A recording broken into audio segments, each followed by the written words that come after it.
누구나 연약하고 부족한 점이 있습니다. 왜냐하면 완벽한 사람 없습니다, 이 세상에.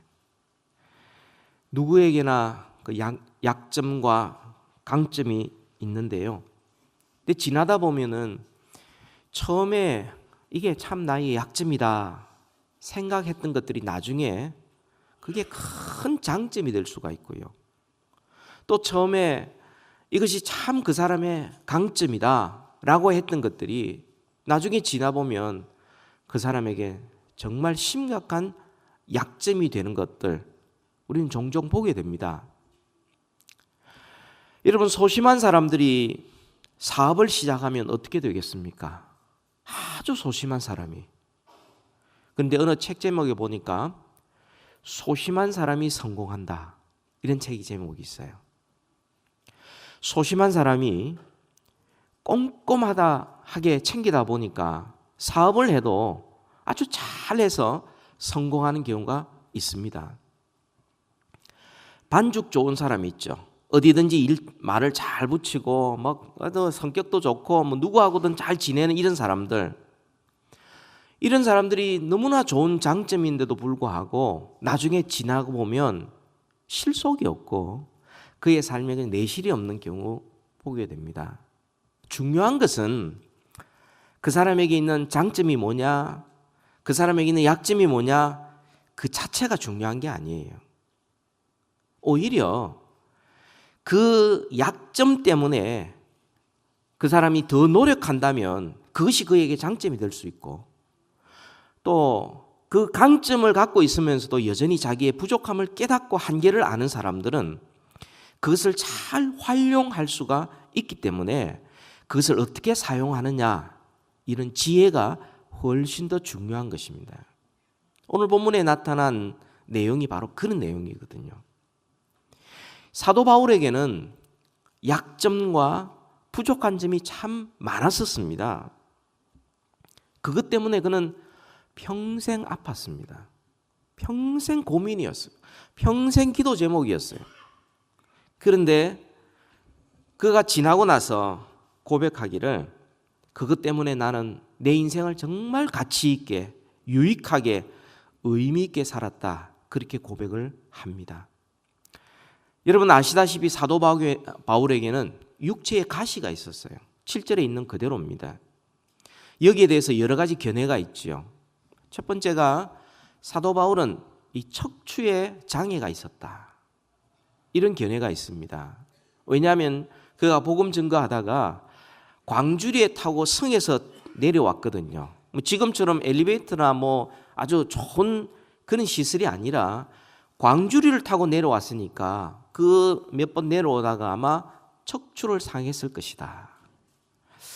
이 의사 누가가 평생 그를 뒤따라 다니는 것은 한편으로 이해가 돼요. 또 두 번째 의견은 뭐냐면 그는 태어날 때부터 선천적으로 언어장애가 있었다. 말이 어눌했다. 얼마나 어눌했느냐, 그가 큰 설교, 대단한 설교를 하는데 두기고는 잠자다가 떨어져 죽었어요. 그러니까 설교만 시작하면 다 자는 거예요. 이런 장애가 있었다. 세 번째로는 그에게 어떤 장애가 있었냐면 아주 심각한 안질이 있었다는 거예요.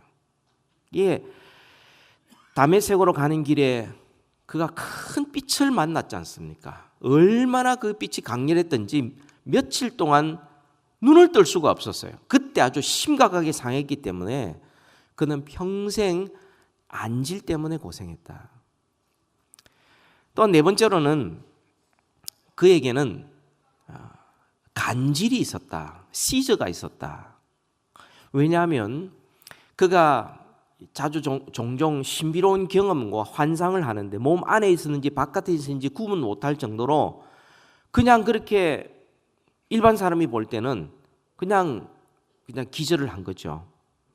그래서 그 일이 있고 난 다음에 종종 그의 몸에 이 간질의 증세가 나타났다라는 여러 학자들의 견해가 있습니다. 그 중에 가장 설득력 있는 두 가지가 바로 그에게는 눈이 문제가 있었다, 안질이 문제가 있었다. 나중에 큰 글씨, 직접 서지도 못하고 불러주면 받아 적게 만드는 이런 일들이 안질이 있었고, 두 번째가 아마도 그는 간질의 정세가 있었던 것 같습니다. 그럼에도 불구하고 이런 약점이 있었음에도 불구하고 바울은 그가 10절에서 이렇게 고백합니다. 이것이 나의 강점이다. 이것이 나의 자랑거리다. 오히려 그것 때문에 나는 기뻐한다. 여러분, 사람이 심각한 눈의 질환이 있고 그 다음에 간질이 있다. 요즘 뭐 약들이 워낙 좋아서 그거는 뭐 그 병에도 취급되지도 않아요. 간질이라는 것은. 근데 그 당시로는 약이 없었기 때문에 이 보기에 좀 험상궂게 나타나기 때문에 심각한 병인 줄 알았어요. 여러분, 심각한 약점이 있으면은 사람이 성격도 바뀝니다. 또 사람과의 관계도 사실 문제가 생기죠. 사회생활 하는데도 그게 큰 장애가 생깁니다. 대인기피증도 생기고요. 괜히 자신도 없어지고요. 그런 치명적인 약점이 있었음에도 불구하고 그는 이것이 나의 강점이다. 이것이 나의 자랑거리다. 그것 때문에 내가 더 큰 은혜를 누리고 내가 하나님의 뜻을 내가 온전히 살아갈 수 있는 그런 사람이 되었다. 그렇게 자랑하고 있는 것입니다. 여러분, 이것이 어떻게 가능합니까? 어떻게 그의 치명적인 약점이 그에게 강점으로 작용할 수 있었습니까? 그것은 약해야만 배울 수 있는 유익들이 있었기 때문입니다. 그래서 오늘 제목이 약해야 비로소 배우는 것이다는 제목으로 말씀을 드리려고 합니다. 오늘은 두 가지를 말씀드리려고 합니다. 첫 번째로는 약해야 비로소 배우는 것이 있는데 그것은 바로 우리가 별 수 없는 사람이라는 사실입니다. 우리는 하나님이 아니고 우리는 피조물이고 우리는 사람이고 우리는 별 수 없는 존재라는 것. 그것을 비로소 깨닫게 된다는 겁니다. 우리가 사람이다. 이 진리, 우리는 별 수 없는 연약한 존재라는 이 진리는 약해야만이 비로소 배울 수 있는 진리입니다. 여러분, 사도 바울에게는 자랑할 것, 나타낼 것 너무 많았습니다. 그는 신비로운 경험을 했습니다. 보통 사람이 갖지 못한 엄청난 능력과 권세를 가졌습니다. 그의 삶에 수많은 아름다운 열매들이 있었습니다. 오늘 읽지는 않았지만 고린도서 12장 1절부터 4절까지 보면 사도 바울이 자기의 신비로운 경험을 이야기합니다. 그리고 그는 셋째 하늘에 올라갔다고 말합니다. 그러니까 그는 남들이 경험할 수 없는 신비로운 경험을 했고 그는 하나님이 계시는 그 천국을 그는 경험을 이미 한 사람이에요. 보통 사람이 할 수 없는 신비로운 경험을 했고요. 또 그에게는 능력이 있었습니다. 권세가 있었습니다. 귀신을 쫓아내는 권세도 있었고 아픈 사람을 치료하는 능력이 있었습니다. 심지어는 그가 가지고 있는 손수건을 가지고 병든 사람 위에 얹으면 그 사람이 낫는, 아니 도대체 이런 능력을 가진 사람이었어요. 그에게는 수많은 아름다운 열매가 있었습니다. 가는 데마다 복음을 전했죠. 거기에 사람이 바뀌었죠. 거기에 교회가 세워졌죠. 이런 수많은 열매들을 가진, 능력을 가진 신비로운 체험을 이렇게 많이 한 이 사도 바울에게 그런 아픔이 있었습니다.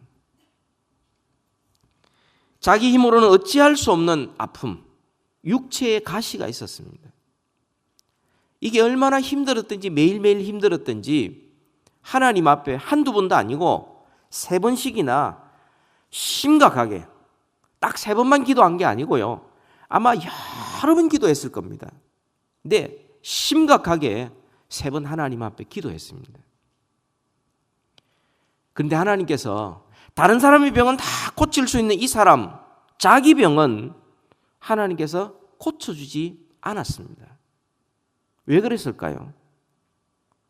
왜 하나님께서 이 사람을 좀 더 강하게 만들고 이 사람을 좀 더 능력 있게 만들면 더 큰 일을 할 수 있을 것 같은데 왜 하나님께서는 그렇게 하지 않고 이렇게 그 육체의 가시를 주님께서 그대로 두셨는가? 여러분 7절 말씀을 같이 한번 읽읍시다. 고린도서 12장 7절 다 같이 한 목소리로 읽읍시다. 시작. 여러 계시를 받은 것이 지극히 크므로 너무 자만하지 않게 하시려고 내 육체의 가시 곧 사탄의 사자를 주셨으니 이는 나를 쳐서 너무 자만하지 않게 하려 하심이라. 아멘. 자만하지 않게 하기 위해서, 교만하지 않게 하기 위해서, 자기 스스로를 높이지 않게 하기 위해서, 자기 스스로를 과대평가하지 않도록 하기 위해서 하나님께서 그 응답하지 않고 육체의 가시를 그대로 두셨다 말씀합니다. 유진 피터슨이 쓴 메시지라는 그런 패러프레이즈 성경이 있는데 거기에는 이렇게 번역을 했습니다. 받은 계시들이 엄청나고 또 내가 우쭐거려서는 안 되기에 주님께서는 나에게 장애를 선물로 주셔서 늘 나의 한계를 절감하도록 하셨습니다. 사탄의 하수인이 나를 넘어뜨리려고 전력을 다했고 실제로 내 무릎을 꿇게 했습니다. 그래서 내가 교만하게 다닐 위험이 없게 한 것입니다.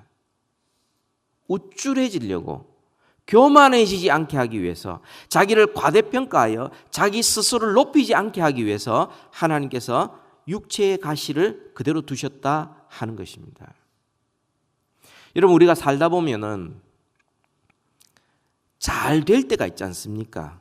문제가 별로 없고 그리고 모든 일이 척척척척 잘 풀릴 때에 그때 우리도 모르는 사이에 우리 스스로를 과대평가하는 경향이 있습니다. 그냥 자기 자신을 이렇게 나타내고 과시하고 우쭐대려고 하는 그런 경향이 사실은 있어요.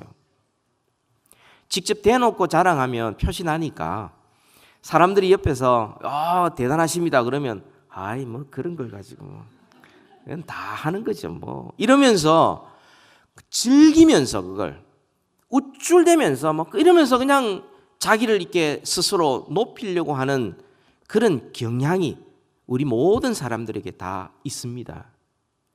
그걸 전문 용어로 심리학에서는 그것을 God complex라고 말합니다. 자기 자신을 좀 신격화시키고 자기 자신을 신화하려는 그런 컴플렉스가 있다 하는 겁니다. 자기 스스로가 마치 전능한 것처럼 자기가 뭔가 결심하면 모든 걸 살 수 있는 것처럼 이런 경향들이 우리에게 있다 하는 것입니다. 여러분 이것이 오래전부터 있어 왔던 것입니다. 사실상 여러분 왕이 되려고 했던 사람이라는 영화를 여러분 보신 적이 있습니까? 영화를 좋아하신 분들은 아마 기억하실 텐데요. 영국군이 아프가니스탄을 이렇게 공격해 들어가다가 두 군인이 거기에서 빠져나오게 됩니다. 그리고 길을 잃게 되죠. 친구입니다. 근데 그 두 사람 중에 한 사람이 그 아프가니스탄의 현지인들에게 이 화살을 맞게 되는데 화살을 딱 맞았는데 보통 사람은 거기서 피가 나야 되는데 피가 나지 않는 겁니다. 그러니까 거기 있는 사람들이 다 놀랬어요. 와, 이 하늘에서 우리에게 보낸 신이다. 그래서 그 사람을 신으로 추앙을 했어요. 재미있는 것은 제가 지금 영화 이야기를 하고 있는 겁니다.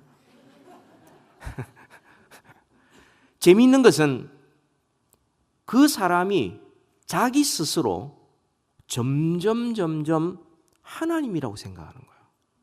자기 스스로. 그러면서 옆에 있는 친구에게 명령하기 시작합니다. 그러면서 점점 자기 자신이 신으로서 이렇게 막 활동하기 시작. 그런 내용의 영화가 있습니다.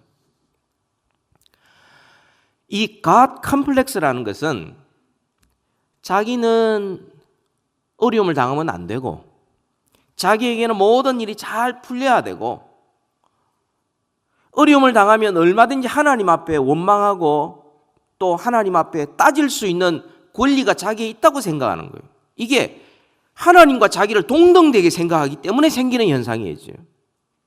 이게 God complex입니다.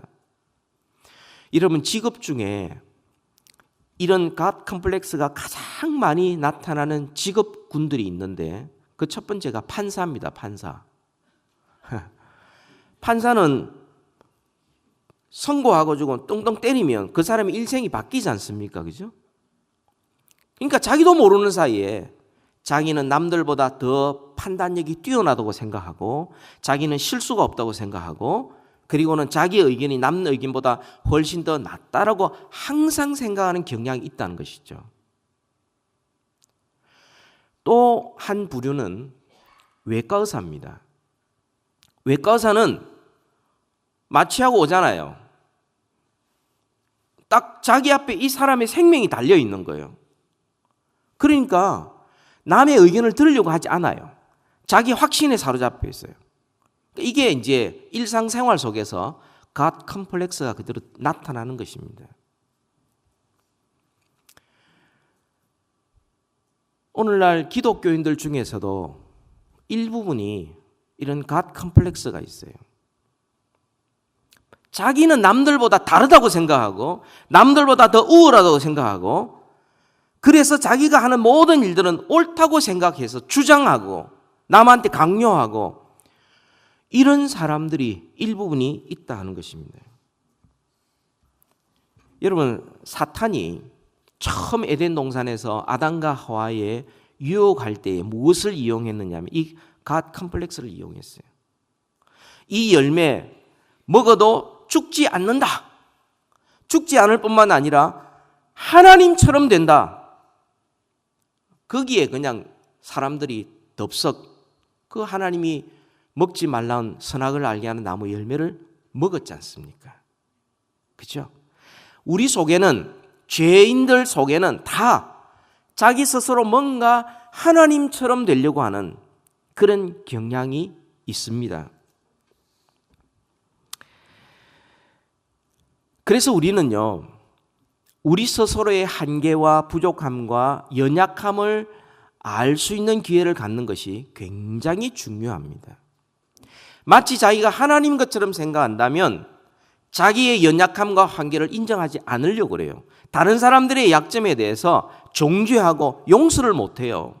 비난하고 원망하고 이렇게 사는 것입니다. 나는 이렇게 살 사람들이 아닌데 왜 내가 이렇게 살아야 되는지를 늘 딴 사람들이나 혹은 하나님께 늘 불평하고 원망하는 사람으로 바뀌게 되는, 그 속에는 엄청난 자만심과 교만한 마음이 있기 때문이에요. 하나님께서는 사도 바울이 얼마든지 교만할 수 있는 그런 환경이지 않습니까?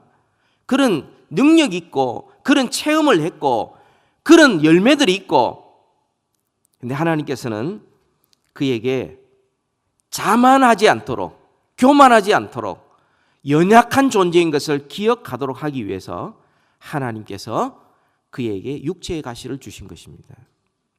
이것은 연약하지 않으면 배울 수 없는 진리입니다.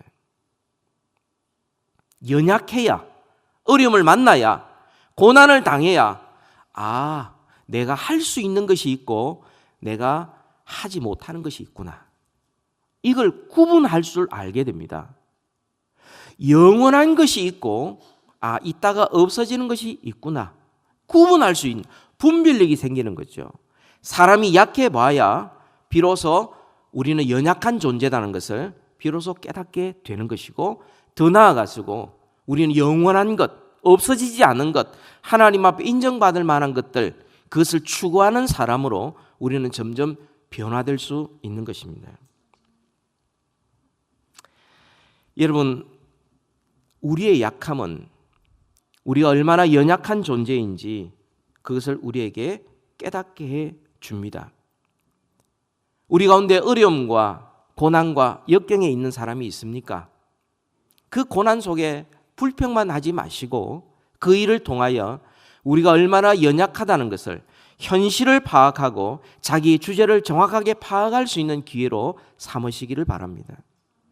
그렇지 않으면 우리는 현실도 제대로 모르고 자기 주제도 모르기 때문에 모든 일에 마치 자기가 하나님이 되는 것처럼 스스로 생각하다가 절망에 빠질 수밖에 없는 것입니다. 우리는 창조주가 아니라 우리는 피조물입니다. 우리는 영원히 사는 존재가 아니라 우리는 한 번 죽는 것이 정해진 존재들이에요. 죽고 난 다음에는 하나님의 심판대 앞에 서야 될 존재예요. 우리가 연약할 때는 하나님 앞에 갈 때가 있구나. 그래서 하나님 앞에 심판대 앞에 설 준비를 하지만 인생에 문제가 없고 모든 일이 잘 풀리면 하나님의 심판은 나와 상관없다고 생각을 합니다. 여러분 시편 73편에 아삽이라는 분이 그 시를 기록한 것을 여러분 기억하실 것입니다. 그는 마음속에 늘 불만이 있었어요.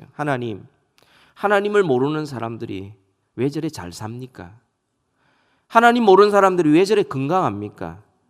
하나님 모르는 사람들이 자기 마음대로 이야기하는데 왜 그대로 두십니까? 저는 매일 하나님 앞에 나와 회개하고 하나님 앞에 기도하는데 왜 나는 이 모양 이 꼴입니까? 이해가 안 됐어요. 아무리 알려고 해도 알 수가 없었어요. 근데 하나님께서 그에게 뭘 가르쳐 주셨습니까? 자기 마음대로 살고 하나님 없이 건강하게 사업도 잘하고 뭐든지 잘 풀리는 사람들의 그 결국이 어떠하냐? 너무나 위태해서 졸지에 망하는 존재가 되는 거예요. 그걸 하나님이 보여주시고 난 다음에 이 아삽이 깨닫게 됩니다. 하나님, 그렇습니다. 제가 짐승처럼 어리석은 겁니다. 있다가 금방 없어질 하나님의 심판 앞에서 없어질 그걸 내가 부러워하고 살았군요. 저에게는 하나님밖에 없습니다. 하나님만이 저의 힘이요 하나님이 저의 기쁨입니다. 그게 73편의 고백인 것이죠. 고난을 고난으로 끝내지 마시고 고난을 통하여서 우리 자신이 누구인지 이 땅에서 무엇을 하며 살아가야 되는지 우리가 새롭게 발견하고 결단하는 은혜가 있기를 우리 주님의 이름으로 축복합니다. 마지막 두 번째입니다. 약해야 비로소 알 수 있는 것들이 있습니다. 그것은 하나님을 의지하는 법을 배울 수가 있습니다. 약해야 배울 수 있는 겁니다. 사람이 약하지 않으면 끊임없이 자기 자신을 의지하고픈 유혹 앞에 계속 무너집니다. 약해 보면 비로소 의지할 분은 하나님 한 분밖에 없다는 것을 알게 되는 것입니다. 여러분 사도 바울은 육체의 가시 때문에 매일 매 순간 힘들었습니다. 그 가시가 늘 찔렸습니다. 만약 그의 육체의 가시가 안질이었다면 글을 쓰거나 글을 읽을 때에 그의 눈이 너무 아팠을 것입니다. 여러분 눈이 아픈 사람은요 글을 읽을 때 5초, 10초를 한 곳에 집중하고 볼 수가 없습니다. 힘듭니다. 만약 그의 육체의 가시가 간질이었다면 그는 늘 노심초사하면서 그것을 대비하느라 힘들었을 것입니다. 이런 육체의 가시 속에서 고통 속에 있을 때 그가 한 일이 뭡니까? 우리 8절을 보세요. 고린도후서 12장 8절입니다. 다 같이 한번 읽읍시다. 시작. 이것이 내게서 떠나가게 하기 위하여 내가 3번 주께 간구하였더니 그가 한 일이 뭡니까? 기도하는 것이었어요. 여러분 어찌할 수 없는 어려움과 역경 속에서 사람이 할 수 있는 것 무엇이 있습니까? 기도 외에 또 무엇이 있습니까? 기도란 하나님을 의지하는 것입니다. 하나님의 도우심을 구하는 것입니다. 바로 사도 바울이 자기가 가장 어려울 때 간절하게 하나님 앞에 3번씩이나 기도했습니다. 여러분 우리가 기도한다고 사실상 한 대로 다 이루어지지 않습니다. 하나님께서 우리의 기도를 응답하시는 것은 3가지 방법이 있죠. 첫째, 예스 방법이에요. 즉시 들어주는 방법이 있습니다. 둘째, 노 하는 방법이 있습니다.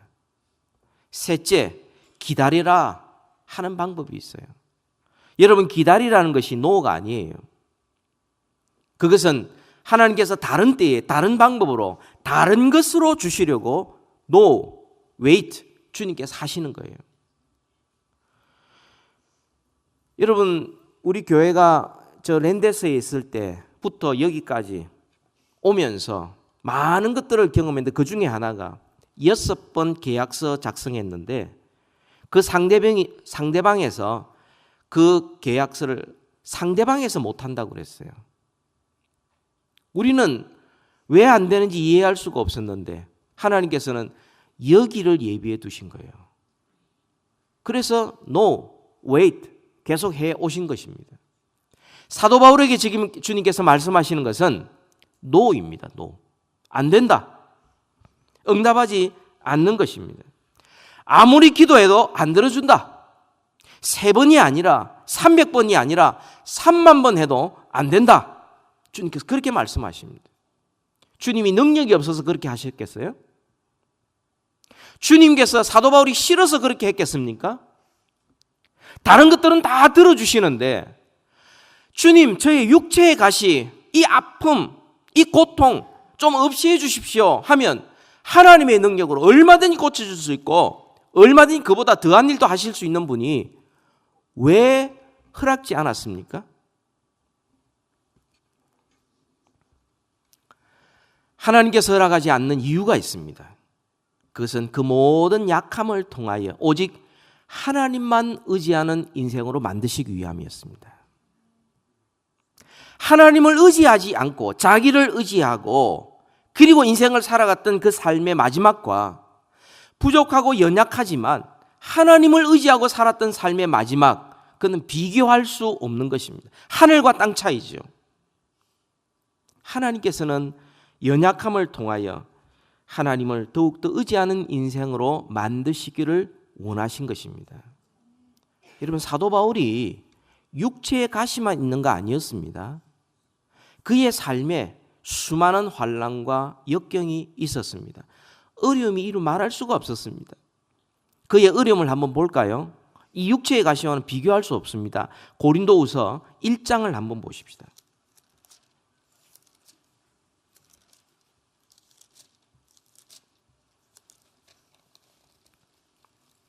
고린도서 1장 8절 9절.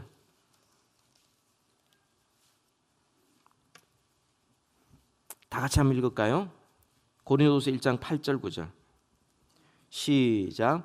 형제들아, 우리가 아시아에서 당한 환난을 너희가 모르기를 원하지 아니하노니 힘에 겹도록 심한 고난을 당하여 살 소망까지 끊어지고 우리는 우리 자신이 사형 선고를 받은 줄 알았으니 이는 우리로 자기를 의지하지 말고 오직 죽은 자를 다시 살리시는 하나님만 의지하게 하심이라. 아멘. 힘에 지나도록 심한 고난, 어느 정도까지 갔냐면 살 소망까지 끊어진 상태예요. 마치 사망 선고를 받은 것처럼 내일에 대한 소망이 없는, 이제는 죽었다, 그 외마디밖에 할 수 없는 그런 상황까지 떨어지게 되었는데, 그럼에도 불구하고 사도 바울이 놓치지 않았던 것이 있습니다. 그게 바로 오직 죽은 자를 다시 살리시는 하나님을 놓치지 않았습니다. 하나님을 붙잡았어요. 다른 것 다 놓쳐도, 나의 힘이 약해져도 하나님을 새롭게 만나고 하나님을 붙드는 인생은 하나님께서 약함 속에서도 함께 하시고 그의 삶을 인도해 가십니다. 자기의 생명이 끊어진 것 같은 그런 상황에 있을 때에 그가 새롭게 붙잡은 것은 생명의 주인 되시는 하나님을 붙잡은 것입니다. 육체의 가시, 또한 극심한 환난, 살 소망이 끊어진 것 같은, 사형 선고를 받는 것 같은 그런 어려움, 이 모든 것들은 바로 하나님을 만날 수 있게 만드는 은혜의 통로가 될 수 있습니다.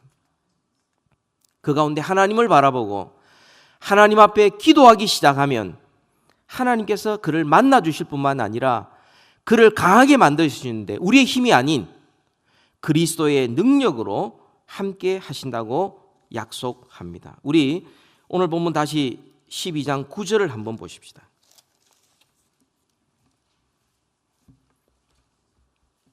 다 같이 한번 읽읍시다. 시작. 나에게 이르시기를 내 은혜가 내게 족하도다. 이는 내 능력이 약한 데서 온전하여 짐이라 하신지라. 그러므로 도리어 크게 기뻐함으로 나의 여러 약한 것들에 대하여 자랑하리니 이는 그리스도의 능력이 내게 머물게 하려 함이라. 가시가 나를 찌르고 힘들게 할 때에 그것은 곧 하나님께서 우리에게 기도하라는 신호입니다. 아프다고 소리만 칠 게 아니고 누구를 원망할 것도 아니고 누구를 탓할 것도 아니고 먼저 하나님 앞에 기도를 시작하는 것이죠. 그리고 하나님을 의지하기 시작하는 거죠. 그럴 때 하나님의 능력, 그리스도의 능력이 나에게 머물게 됩니다. 내 능력과 그리스도의 능력 비교할 수가 없지요. 그 모든 상황 속에서 나의 힘으로 하는 사람들은 내가 힘껏 노력하다가 내가 감당할 수 없는 어려움을 만났을 때 우리는 좌절하게 됩니다. 분노하게 됩니다. 그리고 너무 낙심이 되어서 나중에 자살까지도 생각합니다. 자기 힘을 의지하는 사람들이죠. 그런데 어려움을 만났을 때 자기 힘을 의지하지 않는 사람들은 그때부터 하나님을 의지하고 기도하기 시작합니다. 기도하는 순간 하나님이 가까이 하여 주시고 우리의 영혼을 새롭게 만들어 주시고 그리고 그리스도의 능력으로 함께 하십니다. 그래서 그 모든 것을 이기게 만들어 주시는 것이죠. 여러분, 우리 가운데 혹시 연약하신 분이 계십니까? 고통 속에서, 어려움 속에서 너무나 힘들게 신음하고 계시는 분이 계십니까? 우리의 연약함은 곧 하나님을 만날 수 있는 기회가 됩니다. 여러분, 나를 찌르는 가시가 손해만 주는 것 아닙니다. 오히려 하나님을 의지하는 믿음을 일으키고 오히려 주님 앞에 더 가까이 나아가게 되고 오히려 그리스도의 능력을 덧입고 하나님을 기쁘시게 하는 사람으로 우리가 변화되는 그런 유익을 우리에게 안겨다 주는 것입니다. 사람마다 각기 다른 가시가 있고 자기 십자가가 있습니다. 너무나 그것이 힘들어서 하나님 앞에 기도하기 시작했고 너무나 힘들어서 그래서 하나님 밖에는 의지할 분이 없어서 하나님만 찾고 하나님 앞에 나오는데 하나님께서 우리를 만나 주실 뿐만 아니라 우리를 그리스도의 능력으로 함께 해 주셔서 우리로 하여금 믿음으로 이 세상을 승리하게 만드는 이 놀라운 비밀이 우리가 약할 때만 배울 수 있는 것입니다. 여러분, 오늘 제가 두 가지를 말씀을 드렸습니다. 약해야 비로소 배울 수 있는 것은 약해야 비로소 우리가 한계가 있는 인생이요, 별 수 없는 인생이요, 우리는 신이 아니요, 우리는 영원하지 않고 우리는 한계를 가진 존재라는 것, 그걸 비로소 배울 수가 있고, 약해야 비로소 배울 수 있는 것은 우리는 하나님을 의지하는 방법을 배울 수가 있습니다. 약함이 우리에게 가져다주는 이런 소중한 진리들, 고난은 고난으로 끝나지 마시고 고난을 통하여서 이런 큰 유익을 얻을 수 있기를 바랍니다. 다음 주에는 또 세 가지의 약해야 배울 수 있는 또 세 가지를 함께 살펴보려고 합니다. 기대하고 고대하시길 바랍니다. 우리 시간 다 같이 한번 기도하십시다.